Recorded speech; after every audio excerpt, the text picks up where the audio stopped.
Bienvenue une fois de plus à notre programme d'information de Magnificat.tv consacré à l'actualité de l'Église. Nous sommes aujourd'hui le mercredi 31 janvier 2024. Voici les titres de notre journal. Le pape a déclaré qu'en bénissant les couples irréguliers, ce sont les personnes qui le demandent ensemble qui sont bénies et non la relation qui les unit. Plus de 50 000 personnes ont bravé les conditions météorologiques difficiles pour participer à la marche annuelle pour la vie à Washington. L'évêque d'Arlington a déclaré que le président Biden avait fait de l'avortement le thème central de la campagne électorale au cours de laquelle il cherche à se faire réélire. Une étude indépendante a révélé des milliers de cas d'abus sexuels parmi les luthériens allemands, commis pour la plupart par les pasteurs mariés. Les personnes qui forment un couple irrégulier sont bénies, bien qu'elles soient bénies en même temps, mais pas la relation qui les unit, a déclaré le pape.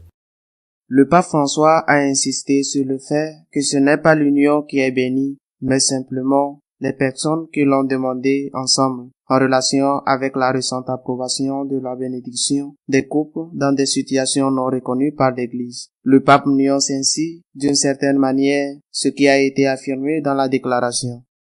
Le souverain pontife a réaffirmé cette conception de la déclaration Fiducia Supplicans lors d'une réception pour les membres du dicaster pour la doctrine de la foi, dont le président, le cardinal argentin Victor Manuel Fernandez, a été le rédacteur du document et était présent à l'événement. Le pape a déclaré qu'il souhaitait souligner brièvement deux choses à propos du document doctrinal qui a suscité un certain nombre de discussions. Tout d'abord, il a clarifié son intention.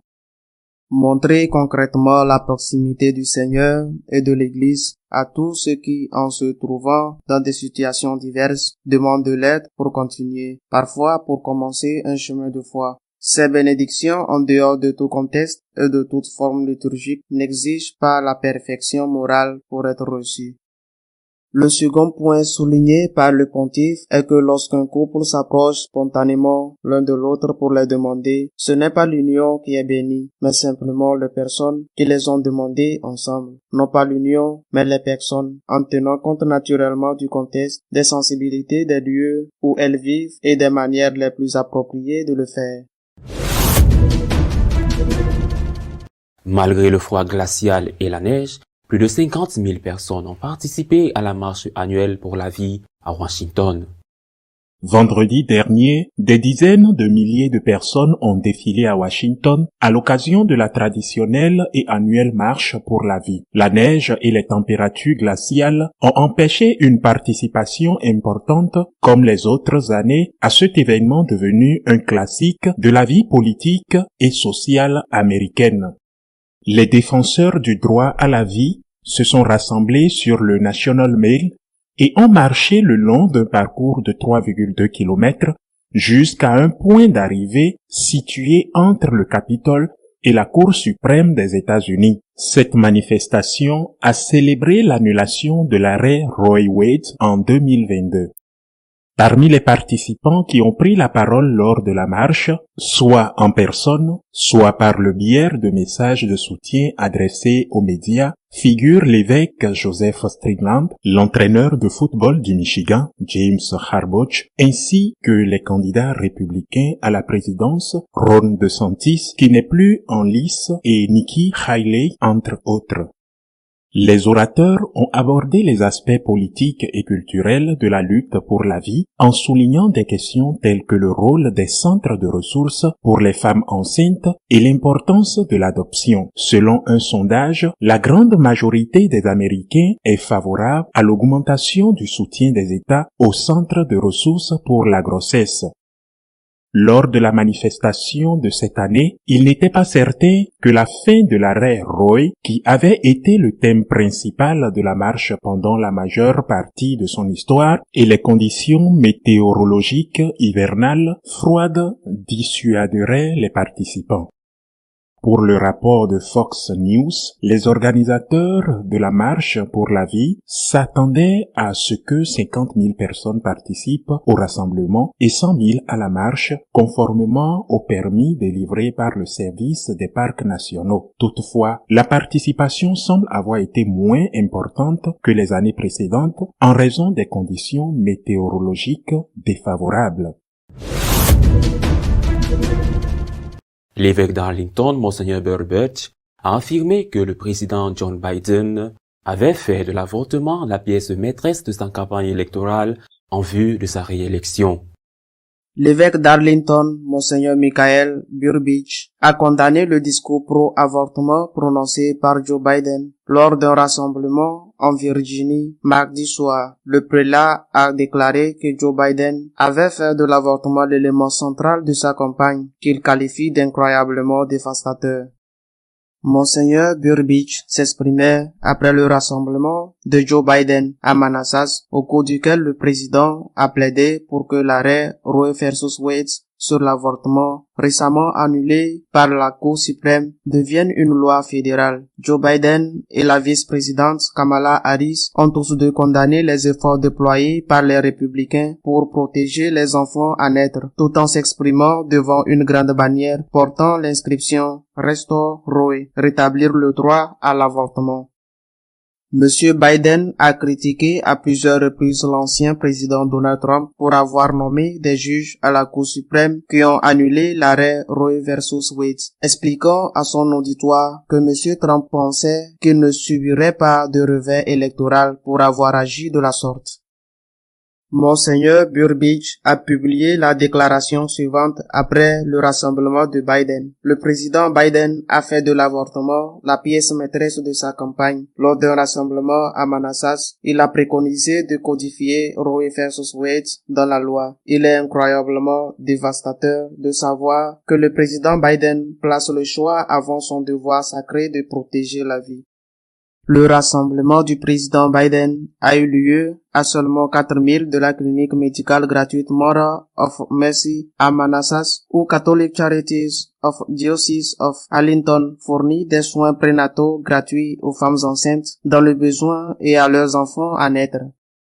Au cours de l'année qui a suivi l'arrêt Dobbs v. Jackson, le diocèse d'Arlington a fourni $877 000 de soins médicaux gratuits à plus de 1000 femmes. Le diocèse a également fourni une aide au loyer et aux services publics, près de 400 000 couches et 4 000 boîtes de lait maternisées à des familles dans le besoin. Malgré ce que prétend cette administration, ôter la vie à un enfant innocent n'est jamais un choix. Les femmes confrontées à des grossesses inattendues ou difficiles méritent une aide qui affirme et soutient la vie et non qui la détruit. L'avortement reste la principale question de droit civique de notre époque et pourtant, hier encore, l'administration Biden a annoncé de nouveaux efforts pour accroître l'accès aux pilules abortives sur ordonnance médicalement dangereuses. Il est clair qu'il ne s'agit pas de la santé des femmes. Le diocèse d'Arlington et l'ensemble du mouvement pro-vie resteront fermes et veilleront à ce que les parents confrontés à des grossesses inattendues ou difficiles bénéficient du soutien dont ils ont besoin pour choisir la vie pour leurs enfants à naître, a conclu Monseigneur Burbidge. Une étude menée au sein de l'église luthérienne allemande a révélé que les cas d'abus sur des enfants étaient beaucoup plus nombreux que ceux qui avaient été officiellement signalés. Une équipe indépendante de chercheurs a présenté à Hanovre les résultats de la première étude sur la violence sexuelle à l'encontre des mineurs dans l'église luthérienne d'Allemagne. Les chiffres sont beaucoup plus élevés que prévu. Ces résultats démontrent les thèses des partisans à la voie synodale d'Allemagne. Selon la première étude nationale sur la violence sexuelle à l'encontre des mineurs dans l'église luthérienne d'Allemagne et les services associés, on estime que 9 355 enfants et adolescents ont été victimes d'abus sexuels en Allemagne depuis 1946. Le nombre d'accusés est de 3497, dont environ le tiers sont des membres du clergé, c'est-à-dire des pasteurs ou des vicaires. Les accusés sont presque exclusivement des hommes, 99,6%. Environ 3 quarts d'entre eux étaient mariés au moment du premier délit. L'âge moyen des accusés est de 36 ans. Parmi les victimes, 64,7% étaient des hommes et 35,3% des femmes. Les experts expliquent dans leur étude approfondie que le nombre officiellement rapporté est de 1259 accusés et 2174 victimes, mais que ces chiffres ne reflètent en aucun cas la totalité des abus commis dans les églises régionales. Pour cette raison, et en raison du manque de dossiers disponibles, ils ont fait une projection qui a abouti à une estimation totale de 3497 accusés, dont 1402 membres du clergé et de 9355 personnes affectées. Cette étude a également des conséquences dans le sphère catholique. Tous ceux qui prétendent que l'Église doit être réformée sur la base d'abus sexuels commis par des hommes célibataires sont démasqués puisque le clergé lutherin est presque entièrement composé de personnes mariées. Notre éditorial de cette semaine est exclusivement consacré au fait que plus de la moitié des décès dans le monde sont dus à l'avortement. Cette semaine, le rassemblement annuel Pro-Vie a eu lieu à Washington. Il s'agit probablement de l'événement le plus important au monde dans la lutte contre l'avortement. Il s'agit probablement de l'événement le plus important au monde dans la lutte contre l'avortement, non seulement en raison du nombre de personnes qu'il rassemble, mais aussi en raison de la représentativité du lieu où elles se rencontrent. La marche se terminant devant le Capitole des États-Unis, cette année, le temps n'était pas favorable à la participation, il faisait extrêmement froid, il neigeait, la situation était vraiment compliquée. Moins de personnes sont venues que les autres années. Mais malgré tout, plus de 50 000 personnes se sont rassemblées. C'est une preuve, une manifestation concrète de l'effort qui est fait dans ce pays en faveur de la vie et contre l'avortement. Il est vrai qu'il y a des États comme le Texas, par exemple, où l'avortement est pratiquement aboli, à quelques exceptions près, très peu, mais il est vrai aussi qu'il y en a d'autres qui ont introduit l'avortement dans leur constitution, le considérant comme un droit. Aux États-Unis, la lutte est acharnée, mais les défenseurs de la vie ne s'abaissent pas et ne baissent pas les bras. Selon un récent sondage, 66% des Américains souhaitent que l'avortement soit réduit aux 3 premiers mois de la vie du fœtus. Et plus de 80% souhaitent un soutien financier accru au centre Pro-Vie, au centre de soins pour les femmes enceintes, et 2 tiers sont également favorables au droit de conscience, à l'objection de conscience des médecins et des professionnels de la santé. Autant de données positives. Je le répète, sans oublier les données négatives qui existent encore.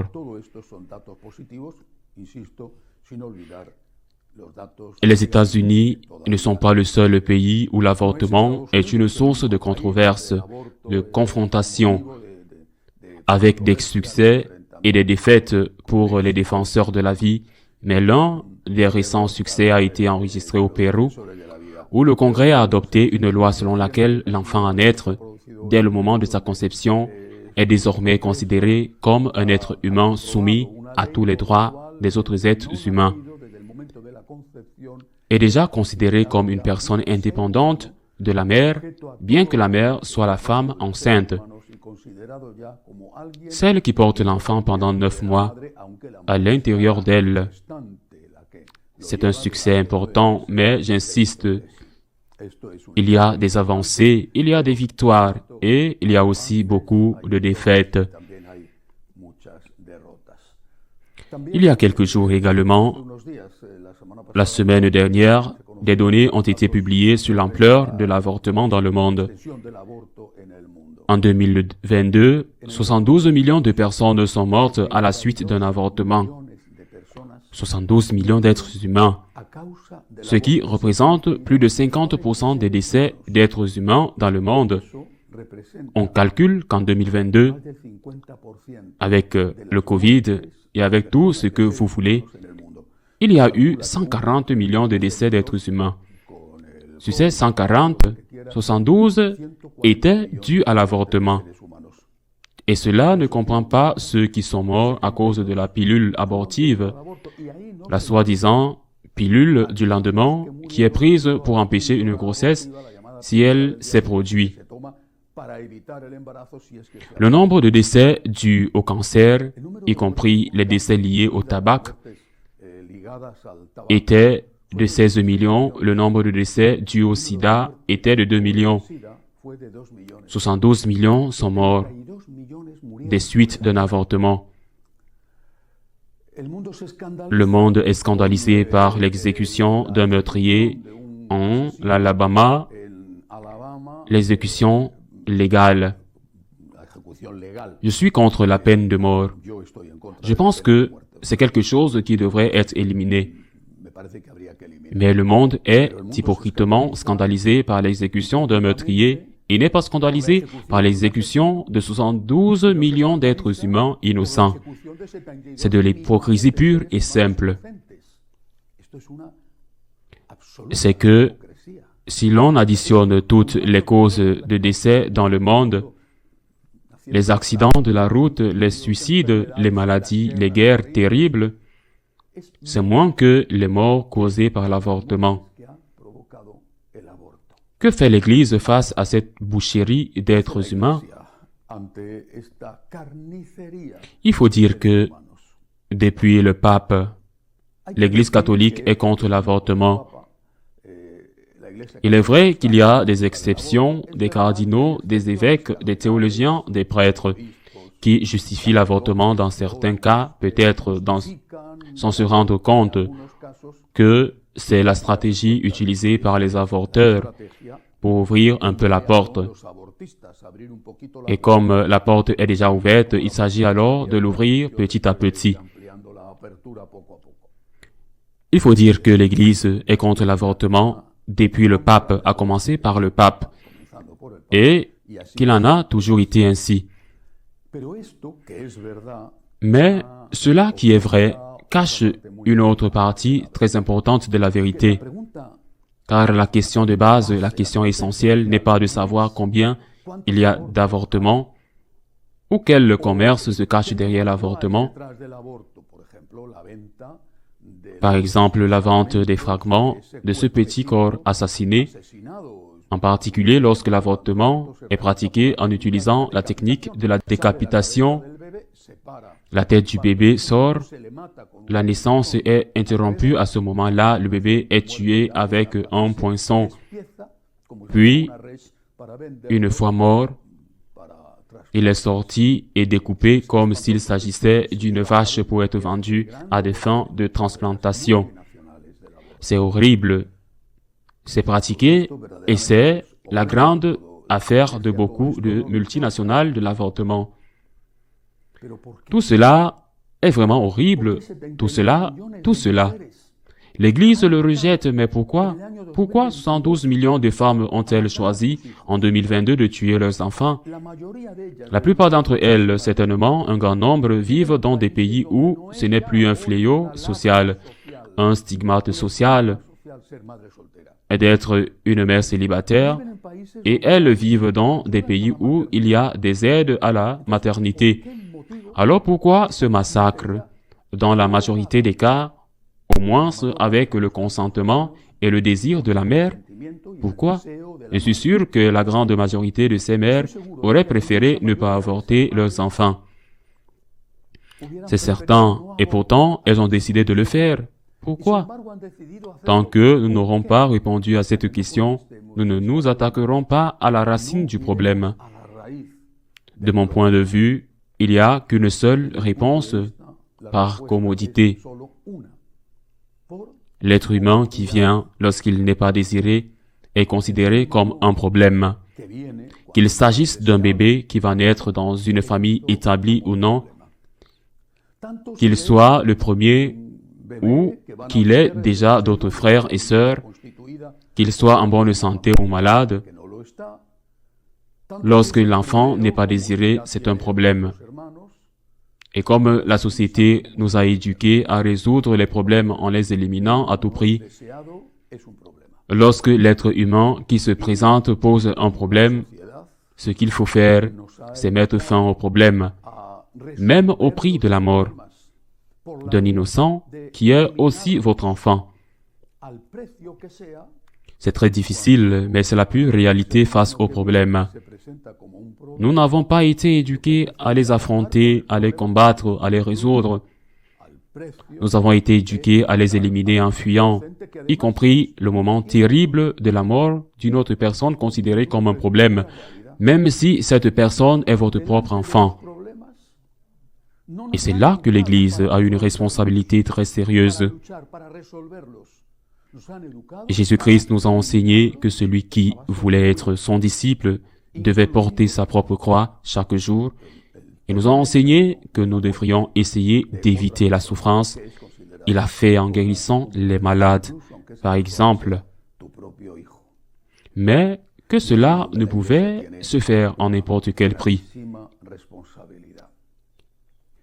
Il nous a enseigné que la loi qui doit régir notre vie est celle de l'amour, mais l'amour à l'imitation de celui qui est mort sur la croix. Pas l'amour qui consiste à s'abandonner à l'instinct, parce que ce n'est pas l'amour chrétien. Et je doute qu'il puisse être considéré comme l'amour, même si certains l'appellent ainsi. Jésus-Christ nous a appris à combattre, à nous relever et à tomber.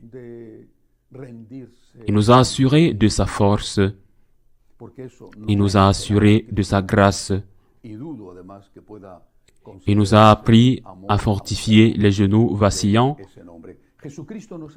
Que fait l'Église aujourd'hui? Par exemple, le grand débat que nous avons eu pendant plusieurs années avec lui et qui a connu un de ces schismes avec la récente déclaration de Fiducia Supplicans.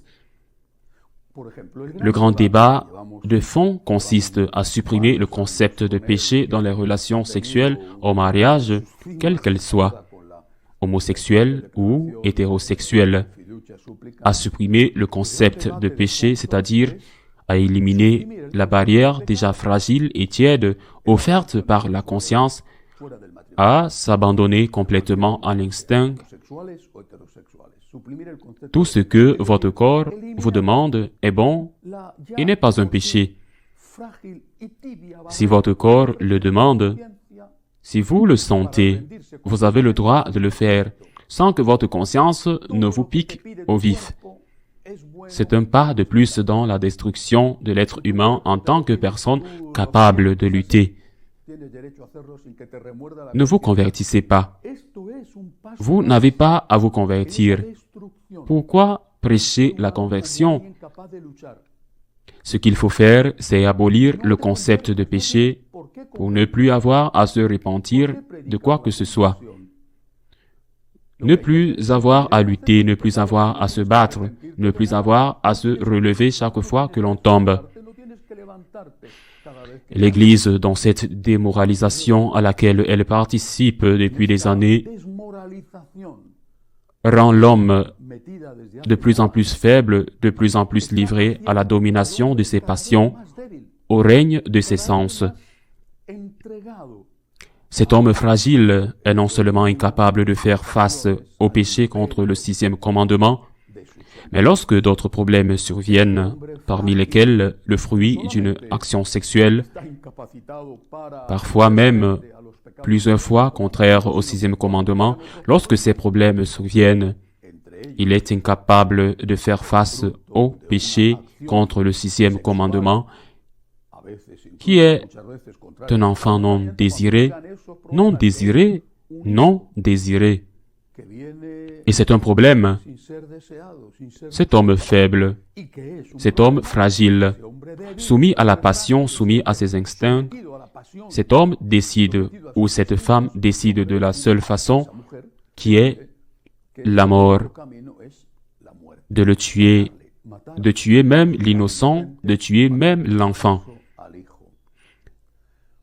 Une église qui n'enseigne plus la valeur de l'effort, qui n'enseigne plus la valeur du sacrifice, qui n'enseigne plus qu'il faut certes essayer de résoudre les problèmes, que si l'on a une maladie, il faut essayer de se soigner, mais pas à n'importe quel prix, et certainement pas au prix de commettre une injustice, la plus grande des injustices, comme tuer une personne qui n'a rien à se reprocher.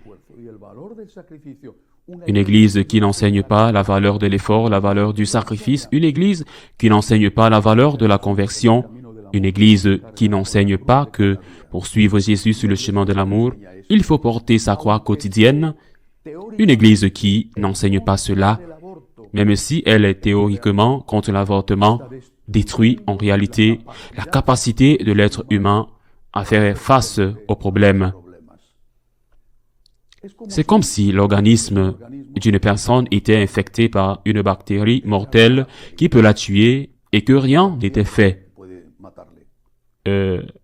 pour favoriser la bactérie, mais que quelque chose était fait pour tuer les globules blancs qui sont la défense naturelle de l'organisme contre la bactérie. Vous ne favorisez pas la bactérie, je veux dire que vous ne soutenez pas l'avortement, mais vous tuez les globules blancs qui peuvent tuer la bactérie. Vous détruisez la capacité des êtres humains à se battre, à lutter, à se sacrifier, à ne pas céder à ce qu'il en coûte simplement parce que cela coûte. Nous ne collaborerons pas à cette lutte pour la vie tant que nous ne commencerons pas à prêcher le message de Jésus-Christ dans son intégralité. Quiconque veut être mon disciple doit porter sa croix quotidienne et me suivre. Et, en attendant, tant que nous encouragerons l'homme faible, l'homme paresseux, l'homme, la femme, tant que nous encouragerons ceci, tant que nous dirons ceci, que tout ce que vous aimez, tout ce que votre corps vous demande de faire, vous pouvez le faire parce que ce n'est pas un péché, nous serons complices bien qu'indirectement du plus grand massacre d'êtres humains qui ait jamais eu lieu dans l'histoire. Ne l'oublions pas. À la semaine prochaine, si Dieu le veut. Si vous souhaitez être au courant de tout ce qui se passe dans l'Église, vous pouvez le faire à travers notre page d'information Magnificat.tv. Nous continuerons à vous tenir informés de tout ce qui se passe dans l'Église.